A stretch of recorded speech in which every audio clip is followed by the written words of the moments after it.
உலகெங்கிலும் பறந்து வாழும் ஆன்மீகம் டாக்ஸ் தமிழ் நேயர்களுக்கு அன்பு வணக்கம். நான் ஜோதிடர் குரு வரதராஜ பெருமாள். இந்த நிகழ்ச்சி மூலியமா உங்க எல்லாத்தையும் சந்திக்கிறதுல மிக்க மகிழ்ச்சி அப்படின்றத தெரிவிச்சுட்டு, என்ன பார்க்க போறோம் இந்த நிகழ்ச்சியில அப்படின்னா, சனி வந்து வக்ர நிலைக்கு போறாரு. சனி வந்து ஏற்கனவே மீன ராசியில, அதாவது காலபுருஷனுக்கு 12ஆம் வீடுன்னு சொல்லக்கூடிய குருவுடைய மீன ராசியில இருந்துகிட்டு இருக்கிறாரு. ஸோ அங்க இருந்து அவர் வந்து வக்ர நிலைக்கும் போகக்கூடிய காலத்துக்கு வந்திருக்கிறாரு. இந்த வக்ர காலம் அப்படின்றது வந்து எப்போ இருந்து எப்போ வரைக்கும் அப்படின்னா, ஜூலை 15ஆம் தேதியிலிருந்து நவம்பர் 30ஆம் தேதி வரைக்குமா வாக்கிய பஞ்சாங்கத்தின் அடிப்படையில வந்து வக்ர நிலையில பயணிக்க போறார். இந்த வக்ர நிலையில பயணிக்கக்கூடிய சனி பகவான், நீதிமான், கர்மகாரகன்னு சொல்லக்கூடிய சனி பகவான், ஒவ்வொரு ராசிக்காரருக்கும் என்ன விதமான பலன்கள குடுக்க போறாருன்ற பார்க்க போறோம். குறிப்பா வந்து பார்த்தீங்கன்னா, இந்த 7 சனி காலத்தில இருக்கக்கூடிய கும்பம், மீனம், மேஷம் இந்த ராசிக்காரர்களுக்கு, அதுபோக சிம்ம ராசிக்காரர்கள் அட்டம சனி நடந்துட்டு இருக்கக்கூடிய சிம்ம ராசிக்காரர்களுக்கு, கண்டசனி நடந்துட்டு இருக்க கன்னி ராசிக்காரர்களுக்கு, இத தவிர்த்து மற்ற அனைத்து ராசிக்காரர்களுக்கும் மேஷம் முதல் மீனம் வரையான 12 ராசிக்காரர்களுக்கும் என்ன விதமான பலன்கள் குடுப்பாரு? ஒரு கிரகம் வக்ரம் பெற்ற நிலையில இருக்கக்கூடிய கிரகம், ஆண்டு கிரகமா வந்து அதுவும் வலுத்த இயற்கை அசுப கிரகமா வரக்கூடிய சனி பகவான் வக்ர நிலைக்கு வரும்போது, அவர் என்ன பலன குடுப்பாரு? அப்படின்றத டீட்டெயிலா பார்க்க போறோம்.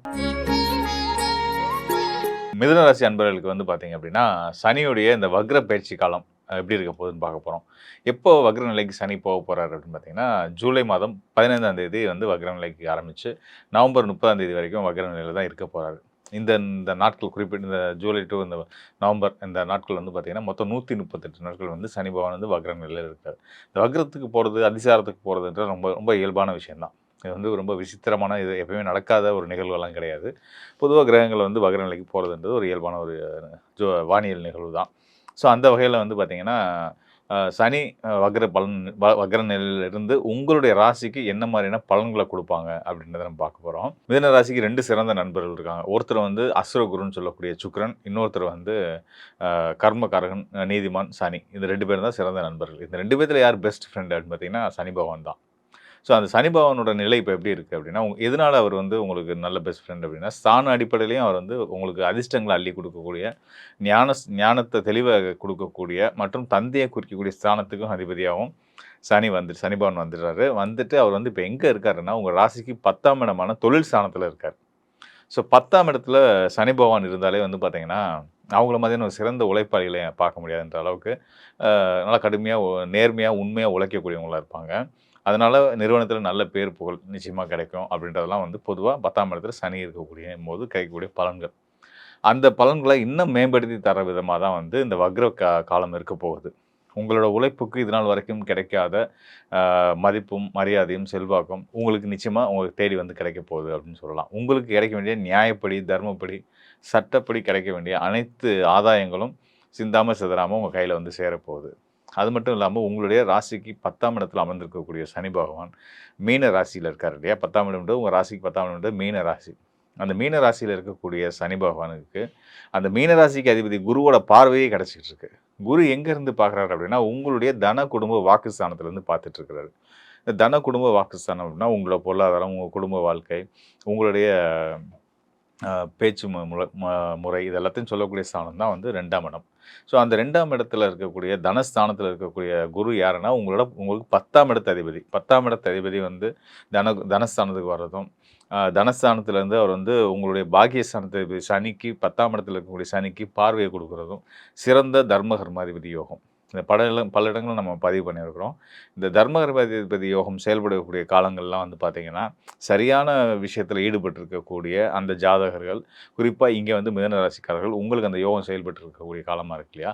ஸோ இந்த நேரத்துல வந்து பார்த்தீங்கன்னா, உங்களுடைய தொழில் சார்ந்த அ வே வேலையில இருக்கீங்கன்னா, உங்களோட வேலையில நல்ல பேர், புகழ், முன்னேற்றம் எல்லாம் கிடைக்கக்கூடிய ஒரு அற்புதமான காலம். இந்த காலத்துல சரியான முறையில திட்டமிட்டு, தொலைநோக்கா திட்டமிட்டு, நீங்க எடுத்து வைக்கக்கூடிய ஒவ்வொரு ஸ்டெப்பும் உங்கள வாழ்க்கையில மிக சிறந்த உயரத்துக்கு கொண்டு போகும். நீங்க நினைச்ச இலக்க அடைய வைக்கும் அப்படின்றத நான் உறுதியா இங்க நான் சொல்ல விரும்புறேன். அதன் மூலியமா நல்லபடியா சம்பாதிச்சு, உங்க குடும்ப தேவைகள், உங்களுடைய சந்ததிக்கான விஷயங்கள்லாம் சேர்த்துட்டு, அது போக தான தர்மம் இதெல்லாம் செஞ்சு நல்ல பேரும் புகழும் அடைவீங்கன்றதுக்கு அடையாளமா சனி வக்ர நிலைக்கு போகும்போது, அது ரொம்ப சிறப்பாவும் செயல்பட போகுதுன்றதையும் சொல்லிக்கிறேன். அவருக்கு குருவுடைய ஆதரவும் இருக்கிறதுனால, நிச்சயமான முறையில மிதுன ராசிக்காரர்கள் எத பத்தியும் கவலைப்பட வேணாம். நீங்க நெனச்ச அனைத்து நல்ல காரியங்களும், நல்ல செயல்களும் நிச்சயமான முறையில 100% வெற்றி ஆகும் அப்படின்றத சொல்லிட்டு, அதுக்கு காரணமா இந்த 2 பேரும் இருக்கிறாங்க. சனி வக்ரத்துக்கு போறது, மீன ராசியில இருக்கக்கூடிய சனி வக்ரத்துக்கு போறது, அந்த மீன ராசிக்கு அதிபதியான குரு பகவான் உங்க ராசிக்கு தன, குடும்ப, வாக்குஸ்தானத்துல இருக்குது. இந்த நிலை ரொம்ப சிறப்பான யோக அமைப்பு. தைரியமா, சந்தோஷமா இருங்க. வாழ்க்கையில எப்பவுமே சிறப்பாவே இருப்பீங்க. மேலும் சனி பகவான் ஒவ்வொரு ராசிக்காரர்களுக்குமே, மேஷம் முதல் மீனம் வரையான 12 ராசிக்காரர்களுக்குமே தன்னுடைய வக்ர காலத்துல நம்ம அவரை எப்படி புரிஞ்சுக்கிறோம் அப்படின்றத பொறுத்து தான் ஒரு நல்ல பலனை குடுக்க போறாரு. நம்மளுடைய ராசி பலன், கோச்சார பலன் அப்படின்றது சந்திரனை அடிப்படையா வச்சு சொல்லக்கூடிய பலன் தான் இல்லையா? ஸோ சந்திரன்றது மனோகாரகன். மனசுல நம்ம என்ன எதிர்பார்க்குறோமோ, அதுதான் நம்ம வாழ்க்கை அமையும். எண்ணம் எதுவோ அதுதான் வாழ்க்கை. ஸோ அந்த வகையில சனிய பத்தின புரிதல உங்களுக்கு ஏற்படுத்துறது தான் இந்த நிகழ்ச்சியோட நோக்கம். ஸோ அந்த வகையில சனி உங்க ராசிக்கு எந்தெந்த ஸ்தானத்துல இருந்து, என்னென்ன கிரக தொடர்புகளோட இருந்து உங்களுக்கான பலன குடுக்குறாரு அப்படின்றத நம்ம பார்த்திருந்தோம். ஸோ அந்த வகையில உங்களுடைய வாழ்க்கைக்கான ஒரு தொலைநோக்கான பார்வைய இந்த காலகட்டத்தில, குறிப்பிட்ட இந்த காலகட்டத்தில, அதாவது சனியுடைய வக்ர பயிற்சி நடக்கக்கூடிய காலகட்டத்தில நீங்க சரியா திட்டமிட்டீங்க. மனசுல இதத்தான் நம்ம அடைய போறோம். இதுதான் நம்ம இலக்கு. நம்ம விரும்பக்கூடிய விஷயம் இதுதான். அப்படின்ற விஷயங்கள நோக்கி உங்க மனசுல ஆழமா பதிய வச்சு, அத நம்ம நிச்சயமா அடைய போறோம் அப்படின்ற ஒரு எண்ணத்துக்குள்ளே நீங்க வந்துட்டீங்கனாலே போதும். உங்க வாழ்க்கையில நீங்க மிகப்பெரிய நீங்க எதிர்பார்த்த, ஆசைப்பட்ட வெற்றிய அடைய போறீங்கன்றதுக்கான அடையாளமா நம்ம பார்க்கலாம். அதுக்கு நிச்சயமான முறையில வக்ரம் பெறக்கூடிய சனி பகவானும், அவருக்கு திரிகோண நிலையில இருக்கக்கூடிய குரு பகவானும் சேர்ந்து உங்களுக்கு சப்போர்ட் பண்ண போறாங்க அப்படின்றத நம்ம பார்த்துருந்தோம். அதனால மக்களே தயாராகிக்கங்க. ஒரு அற்புதமான ஒரு பொன்னான காலம் காத்திருக்கு.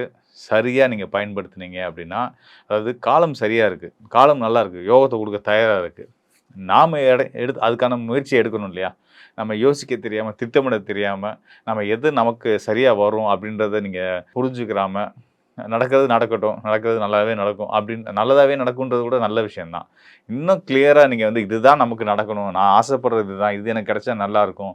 அப்படின்ற அந்த ஒரு மனப்பக்குவத்துக்குள்ள நீங்க அந்த ஒரு ஒரு என்ன எண்ணங்களால உங்க விருப்பங்கள நீங்க அடையறதுக்கான வாய்ப்புகள முதல்ல நீங்க செஞ்சுட்டீங்க அப்படின்னாலே, அதாவது எண்ணத்துல நீங்க என்னென்ன ஆசைப்படுறீங்களோ, அது எல்லாத்தையும் நீங்க தெளிவா மனசுல உணர்ந்துட்டீங்கனாலே அப்படின்னு நிச்சயமா உங்களுடைய எண்ணங்கள் நிறைவேறும் அப்படின்றத நான் உறுதியா உங்களுக்கு சொல்றேன். அதுக்கு கோச்சார கிரகங்கள் உங்களுடைய செயல்கள தடையின்றி செய்யறதுக்கு உதவியா இருக்க போறாங்க அப்படின்னு சொல்லியிருக்கேன். மேலும் சனியுடைய அருளால் சனி வக்ர நிலையில இருக்கக்கூடிய காலத்தையும் சரியான முறையில பயன்படுத்திக்கும் பட்சத்தில, சனி பகவானே உங்கள மேலும் மேலும் பல பல உயரங்களுக்கு கொண்டு வருவாரு அப்படின்றதையும் நான் உங்களுக்கு சொல்லியிருக்கேன். நிச்சயமா இந்த காலத்த பயன்படுத்தி சரியான முறையில இப்போ இருந்தே திட்டமிட்டு உங்க எதிர்காலத்த வளப்படுத்திக்க வேண்டியது உங்க கையில இருக்கு அப்படின்றத சொல்லிடுறேன். மேலும் இன்னும் சில விஷயங்கள் சொல்றேன். உங்களுக்கு தெரியல. நான் என்ன நோக்கி எத நோக்கி பயணிக்கணும்னு தெரியல. நான் போற பாதை சரிதானான்னு தெரியல. இந்த பாதையில போனா நான் வெற்றி அடைவேனா? அப்படின்றது எனக்கு தெரியல. ஒரு குழப்பங்கள் இருந்துட்டு தான் இருக்கு. நீங்க சொல்றீங்க கோச்சார கிரகங்கள் நல்லா இருக்கு. சனி நல்லா இருக்காருன்னு சொல்லிட்டீங்க. குருவோடைய அனுகூல தொடர்போட இருக்கிறதுனால நல்ல பலன்களை செய்வார்ன்றதையும் சொல்லியிருக்கிறீங்க.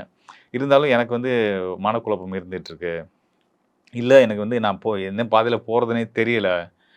எதிர்காலம் எப்படி இருக்குன்றது தெரியல அப்படின்னு நினைக்கக்கூடியவங்க, உங்களுடைய சுய ஜாதகத்தோட தொடர்பு கொள்ளுங்க.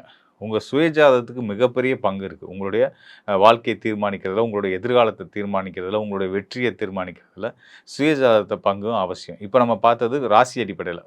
அதாவது கோச்சார பலன்கள நம்ம பார்த்துருக்குறோம்.